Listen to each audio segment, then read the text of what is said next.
జనగామ మున్సిపాలిటీలో రాజకీయం రసవత్తరంగా మారింది. కాంగ్రెస్ బీఆర్ఎస్ కు సంఖ్యాబలం సమానంగా ఉంది. కాంగ్రెస్ కు 12, సిపిఎం కలిసి 13 మంది సభ్యులున్నారు. మరో 2 ఇండిపెండెంట్ అభ్యర్థుల మద్దతు కూడా ఉంది. ఎక్సఫీషియో ఎంపీతో కలిపి 16కు చేరింది. బీఆర్ఎస్ విషయానికొస్తే 13 మంది కౌన్సిలర్లు, 2 ఇండిపెండెంట్లు, ఎమ్మెల్యే ఎక్సఫీషియోతో కలిపి సంఖ్యాబలం 16కు చేరుకుంది.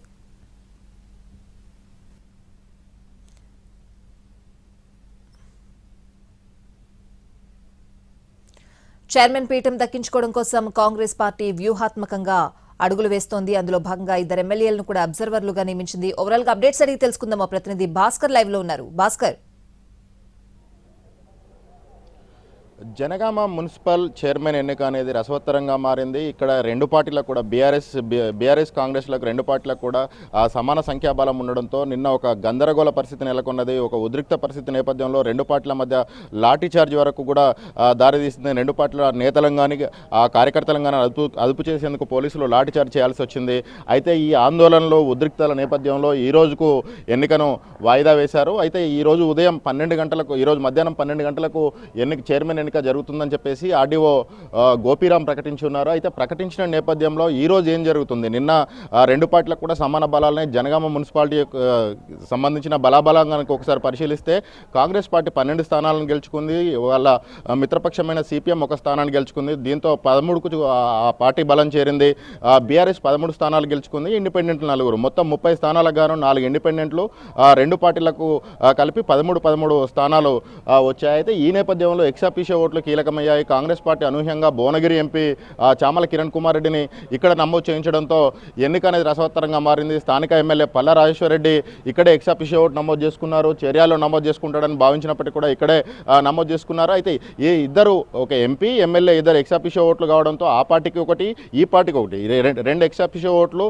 ఆ తర్వాత 2 సమాన బలం, అంటే కౌన్సిలర్లు సమాన బలం ఉంది, ఎక్సాఫీషియో సమాన బలం ఉండడంతో మ్యాజిక్ ఫిగర్ 17కు చేరింది. 2 ఎక్సాఫీషియో సభ్యులతో వాస్తవంగా మ్యాజిక్ ఫిగర్ 15 ఉండాలి, మ్యాజిక్ ఫిగర్ 16కు చేరింది. 17 వస్తే ఎవరు 17 సాధిస్తే వాళ్ళు విజయం సాధించిన వాళ్ళు అవుతారు. అయితే రెండు పార్టీలకు సంబంధించి సమాన బలం ఉండడంతో ఏం చేయాలి? అది ఇండిపెండెంట్ ప్రలోభాల పర్వానికి గురి చేసినప్పటికీ కూడా రెండు పార్టీలకు సమానంగా, ఇండిపెండెంట్లు కూడా 4 ఇండిపెండెంట్లు ఉంటే 4 రెండు పార్టీలకు సమానంగా అటు ఇద్దరు వెళ్ళిన సిచ్యువేషన్ కనిపిస్తూ ఉన్నది.